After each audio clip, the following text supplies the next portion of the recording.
Bismillahirrahmanirrahim. Assalamualaikum warahmatullahi wabarakatuh. Alhamdulillahirabbil alamin wassalatu wassalamu ala asrafil anbiya'il mursalin wa ala alihi wa ashabihi ajmain. Ya man raditu billahi rabba wa bil islam dinan wa bi Muhammadin nabiyya wa rasula. Amma ba'd. Jamaah salat Isya yang dilanjutkan dengan salat tarawih Masjid Nurul Istiqamah rahimakumullah. Rasa-rasanya baru saja kita memasuki dan berdoa tentang kedatangan bulan Ramadan. Tetapi karena cepatnya berlalu, lebih cepat daripada cahaya kalau diukur dengan kecepatan, sehingga tidak ada orang yang bisa mengukur kecepatan Ramadan itu. Dan alhamdulillah pada malam hari ini kita tiba pada puncak kedua daripada Ramadan.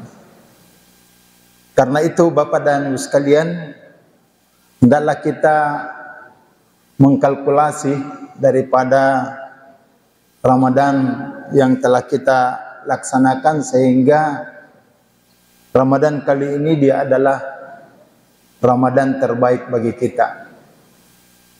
Insyaallah pada malam hari ini saya akan berbicara tentang itikaf dan bagaimana berburu tentang turunnya Lailatul Qadar. Itikaf ini Bapak dan Ibu sekalian, sebagaimana yang terdapat dalam Al-Quran, ada 3 dalilnya tentang itikaf. Demikian juga tentang inti Ramadan.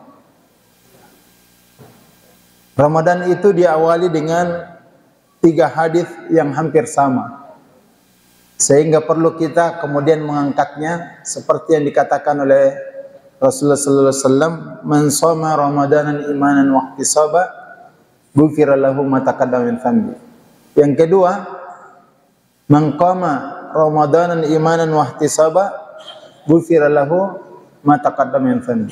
Dan yang ketiga, "Man qama fi Lailatul Qadar imanan wa ihtisaba, ghufira lahu ma taqaddama min dhanbi." 3 intisari daripada Ramadan ini Bapak dan sekalian, kita diwajibkan berpuasa. Tetapi yang mengikutinya adalah qiyam Ramadan. Dan inti Ramadan itu ada di 10 terakhir Ramadan. Sehingga para salaf, orang-orang dahulu yang bersama dengan Rasulullah, demikian juga orang-orang yang hadir yang hari ini, mereka berburu tentang turunnya Lailatul Qadar. Dan Lailatul Qadar itu bisa didapatkan setiap tahun. Tetapi kebanyakan orang tidak mengetahuinya, mungkin karena tidak pernah mengkajinya, tidak pernah bagaimana beritikaf secara sempurna. Dahulu Bapak dan sekalian, di sekitar tahun 1992, saya pernah beritikaf di salah satu masjid besar, masjid negara yang ada di Pakistan, Faisal Abad. Itu Bapak dan sekalian, orang-orang Pakistan itu orangnya besar-besar dan kuat. Sehingga di 10 malam terakhir, khususnya malam ke-27, 28, 29, mereka menyiapkan makanan dan menyiapkan minuman-minuman untuk bagaimana beritikaf. Demikian juga yang ada di Masjidil Haram, di Masjid Al-Munawwarah Madinah, demikian juga di Masjid Al-Aqsa. Kalau kita lihat Bapak dan Ibu sekalian, sudah ada persiapan-persiapannya itu. Karena itu, khusus di Pakistan, malam ke-27, 29, 27, 28, 29, itu 30 juz dibaca oleh para qori dan imam, serta ulama yang membacanya. Dan orang yang membaca Bapak dan sekalian, kalau orang hafiz Quran, apalagi kalau dia ulama yang paham tentang bagaimana isi kandungan Al-Quran itu, maka itu beda sekali ketika dia membaca dan mengimami kita. Bayangkan dalam 13 atau 11 rakaat itu, 11 rakaat itu sama dengan 10 juz. Jadi berarti hampir setiap satu rakaat itu 1 juz. Kalau di sini Bapak dan Ibu sekalian, jangankan 1 juz, 3 ayat saya dibaca oleh imam, sudah banyak yang batuk. Iya, sudah banyak yang batuk. Kalau di Makassar ini, Bapak sekalian, di beberapa masjid, itu 1 juz 1 malam. 1 juz 1 malam. Bahkan ada di salah satu tempat di Makassar ini 30 juz 1 malam. 30 juz. Jadi mulai berangkat salat seperti sekarang ini sampai dia berhenti sekitar pukul 3.45. Itu baru kemudian sesudahnya baru selesai salatnya. Masya Allah 30 juz, Pak. Itu bisa datang di sekitar Air Tasnim. Nah, itu bisa. Dan orang-orang dari Jawa yang hafiz Quran. Tapi saya kembali lagi bahwa kenapa kita harus berburu Lailatul Qadar? Apakah ada betul ini Lailatul Qadar? Dan kenapa dinamakan Lailatul Qadar? Lailatul Qadar itu, Bapak dan Ibu sekalian, adalah suatu malam yang Allah Subhanahu wa taala pilih tersendiri. Kenapa? Karena dia memiliki kemuliaan dan kedudukan yang begitu tinggi. Ya, dan berbeda pada malam-malam yang lain.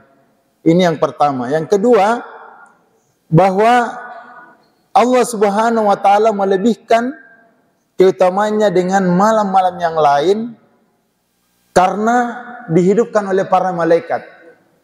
Jadi mulai mungkin malam ini Bapak sekalian, tidak apa-apa kita mulai sebenarnya begitu kita masuk ke masjid ini sudah berniat untuk itikaf. Ya, berniat untuk itikaf karena yang mendapatkan ini tadi Lailatul Qadar salah satu di antaranya orang-orang yang beritikaf. Dan kata ulama, itikaf itu bisa kalau kita masuk dari pintu yang satu keluar ke pintu yang lain, yang penting ada niatnya. Walaupun itu tidak cukup. Karena ulama-ulama Hanafiyah mengatakan nanti ruku dan sujud apabila kita masuk masjid lalu berniat kita sempat 2 rakaat salat, maka itu dikatakan sudah beritikaf. Tapi ulama lain mengatakan sempurna 1 hari 1 malam. Ulama lain lagi mengatakan nanti 3 hari 3 malam. Nah, inilah kebanyakan yang dipegang oleh ulama-ulama Hanabilah atau Hanafiyah yang ada di sekitar Pakistan dan seterusnya. Tetapi Rasulullah sallallahu alaihi wasallam, demikian juga sahabat, itu khusus 10 terakhir Ramadan beliau itikaf, dan sesudah meninggal wafat beliau maka dilanjutkan oleh istri-istri beliau. Jadi pentingnya ini yang namanya itikaf, Bapak dan Ibu sekalian. Bahkan Abu Bakrah, demikian juga ulama-ulama besar, itu menghidupkan malam-malam seperti malam 23, 24. Tapi Hasan Al-Basri dan Gairuhu dan yang lainnya itu menghidupkan 10 malam. 10 malam di bulan Ramadan. Jadi kalau kita berniat itikaf besok mulai misalnya, kita sudah masuk di waktu maghrib. Dan ini harus ada yang mengurusi. Baik makanannya, ya kalau mau mendapatkan juga nilai seperti itu karena manjahaza gaza. Siapa yang mempersiapkan bekal untuk perang, sesungguhnya dia sudah berperang. Jadi maksudnya siapa yang menyiapkan orang untuk beritikaf, maka ketika dia mendapatkan pahala yang namanya Lailatul Qadar, maka sungguh orang yang menyiapkannya juga mendapatkan sama dengan orang yang beritikaf. Intinya Bapak dan Ibu sekalian bahwa Lailatul Qadar itu kenapa dia sempit? Karena seluruh malaikat yang ada di langit itu turun semuanya ke dunia ini. Ya, dan langsung dipimpin langsung oleh malaikat Jibril. Misalnya kata Allah pada surah Al-Fajr, "Wa ja'a rabbuka wal malaku saffan saffa." Pada malam hari itu datanglah Rabb kamu, Tuhan kamu bersama dengan seluruh malaikat berbaris. Jadi ini datang dari langit Mereka semua malaikat ini berbaris untuk siapa? Untuk mencari orang-orang yang sementara beribadah. Khusus untuk orang di pinggir jalan, orang apa itu tidak datangi malaikat. Yang didatangi itu mereka yang sementara beribadah. Bahkan kata Allah Subhanahu wa taala pada surah Al-Qadr, Lailatul Qadri khairum min alfi shahr, tanazzalul malaikatu warruhu fiha. Tafsirnya ini Bapak dan Ibu sekalian, bahwa pada malam hari itu seluruh malaikat dipimpin oleh malaikat Jibril turun ke dunia ini untuk membawa suatu ketetapan. Nah, ini yang perlu digarisbawahi, bahwa ketika turunnya Lailatul Qadar itu, Allah Subhanahu wa taala bersama dengan malaikat itu dengan membawa ketetapan. Apa yang dibawa? Minimal ada 7 yang saya catat ini Bapak sekalian. Ketetapan yang akan dibawa oleh malaikat. Kenapa? Karena pada malam hari itu nilai daripada Lailatul Qadar itu ya sama dengan 1000 bulan. Lailatul Qadar khairum min alfi syahr. Dan 1000 bulan itu nilainya sama dengan 83 tahun 4 bulan. Jadi sekali kita beribadah itu sama dengan 83 tahun 4 bulan. Dan kebanyakan kita Bapak dan Ibu sekalian, seperti yang dikatakan Nabi, al-umri ummati baina sittin wa sab'in. Umurnya umatku memang itu 60 sampai 70 tahun. Tetapi kalau dia beritikaf mulai 40 tahun, berarti kurang lebih 30 tahun beritikaf, dan setiap tahunnya itu berjaga-jaga di 10 terakhir, dan pasti dia mendapatkan Lailatul Qadar, maka nilainya bisa menyamai dengan umat-umat yang lalu yang usianya 2000 tahun. Ada seperti usianya Nabiullah Nuh alaihi salatu wassalam. Beliau berdakwah itu 900 tahun, 950 tahun khusus dia berdakwah. Tidak bertambah umatnya, la yazidu illa kufar. Tapi bertambah kekafirannya hanya kurang lebih 10 orang saja, 11 orang saja yang masuk ke dalam agama Nabiullah Nuh alaihi salatu wassalam.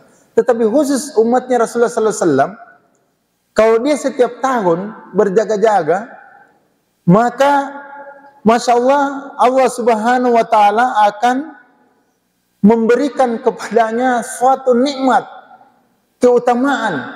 Dia memang umat yang terakhir, tetapi Allah pilih sebagai umat khaira ummah, umat yang terbaik. Kenapa? Karena dari itu yang kita katakan dari segi ibadahnya, Bapak dan Ibu sekalian. Apa yang dia bawa? Ketika nanti turun Allah Subhanahu wa taala dengan malaikat, maka dia sudah menetapkan pertama siapakah yang akan dimatikan. Jadi seperti orang tua kita ini, Pak Juhaini Mukhtar, itu pada tahun lalu sudah dicatat oleh malaikat ketika turunnya Lailatul Qadar bahwa dia akan meninggal pada tanggal 19 Ramadan. Itu dicatat itu. Jadi sudah ada ketetapannya bahwa siapa yang akan dipilih pada tahun itu yang akan dimatikan dan siapa yang masih dihidupkan. Walaupun sakit keras sampai seterusnya, tapi kalau belum ada catatannya pada malam Lailatul Qadar, maka orang itu tidak dimatikan, belum dimatikan. Nah, itu yang pertama sekalian. Kemudian yang kedua, ditentukan rezekinya. Rezeki yang dia dapatkan.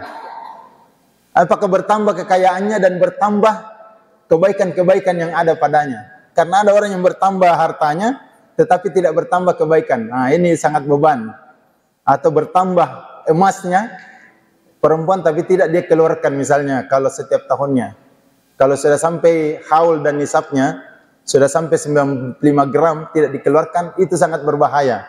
Karena nanti akan dipertanggungjawabkan nanti dari kemudian. Intinya Bapak dan sekalian, bahwa rezeki itu salah satu diantaranya kalau turun nanti Lailatul Qadar, Allah kan sudah tahu berapa jumlahnya harta kita. Maka minimal satu kali, misalnya kalau harta bergerak sampai seterusnya, satu kali kita keluarkan ya 5% atau 2,5%. 2,5% ya satu kali dalam setahun. Kalau dia sudah sampai nilainya kurang lebih 95 gram emas, maka harus dikeluarkan, apalagi kalau dia tidak dipakai. Kemudian yang kedua, siapakah yang Allah Subhanahu wa taala berikan padanya kegembiraan atau saadah, ya, atau siapa yang akan disengsarakan.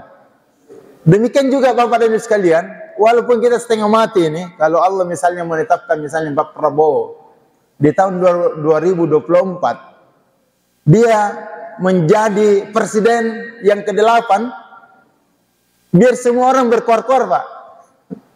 Ya, ataukah Pak Anies ditetapkan dari MK, dia menang di MK, tahun 2024 dia menjadi presiden, maka tidak ada orang yang bisa kemudian menampiknya, walaupun bagaimana persoalan-persoalan yang dibawanya, pasti dia akan menjadi presiden. Karena itu Bapak dan Ibu sekalian, malam Qadar ini banyak sekali yang dia bawa, ya, maka kita harus kemudian bersungguh-sungguh untuk beribadah dalamnya. Dan tahukah Bapak dan Ibu sekalian bagaimana tanda-tanda ketika turun yang namanya Lailatul Qadar itu? Ini yang saya katakan tadi ini, karena orang tidak pernah bersungguh-sungguh mencarinya, berburu, sehingga tidak pernah mendapatkannya. Pertama, dalam hadis yang sahih, kalau di pagi hari itu langit cerah, kemudian matahari bersinar terang, tetapi tidak menyengat, tidak terasa panas, berarti malam harinya itu sudah turun yang namanya Lailatul Qadar.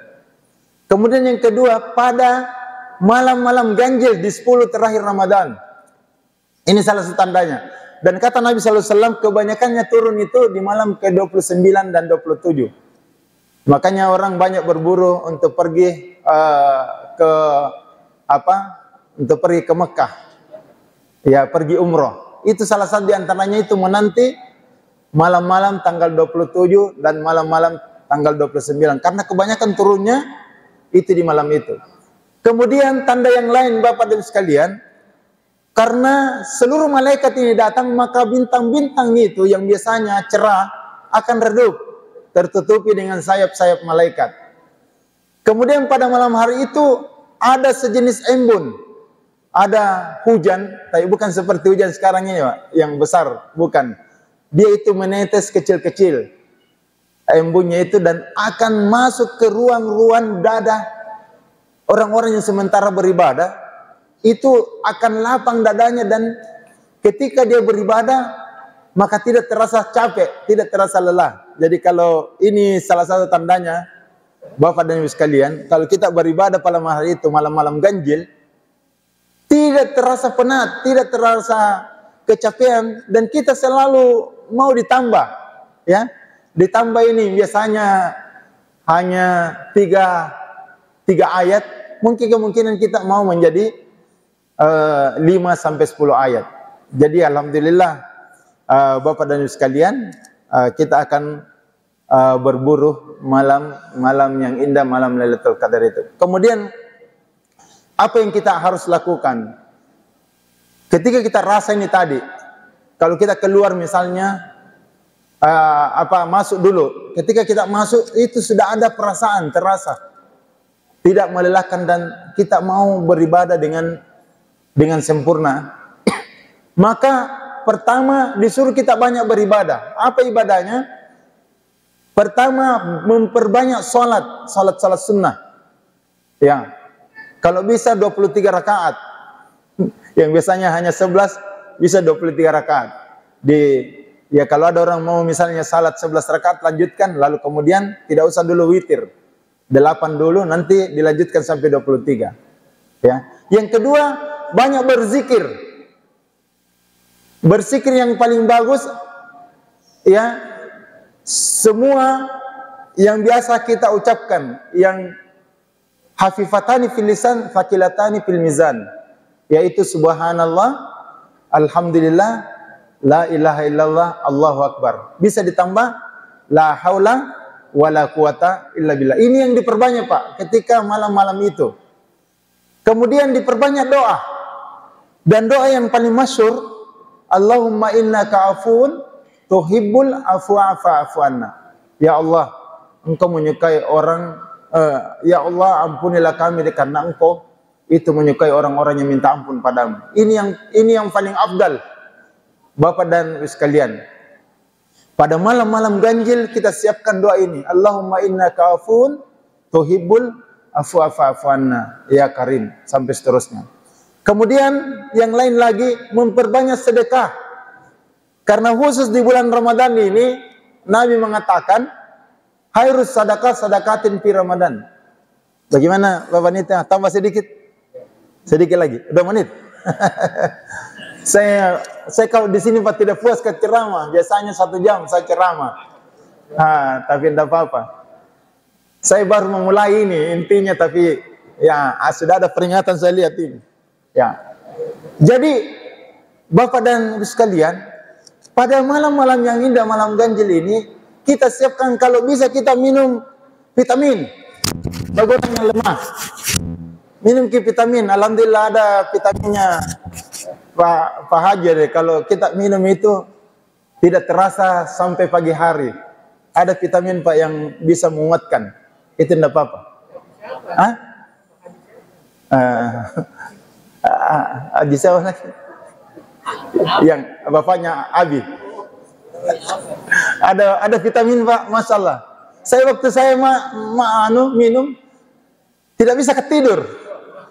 Maksudnya itu enak sekali beribadah. Ini bisa mungkin ditambah sebagai tambahan saja ini, bahwa malam-malam ganjil karena kita mau beribadah full, usahakan untuk bagaimana makan makanan yang sehat, yang berkualitas, agar bisa kita sujud, bisa kita ruku, bisa kita berdoa, bisa berzikir, dan bisa mengeluarkan harta kita agar betul-betul kita mendapatkan nilai 1000 bulan tersebut. Demikian apa yang saya sampaikan, mudah-mudahan ada manfaatnya. Wabillahi taufiq wal hidayah.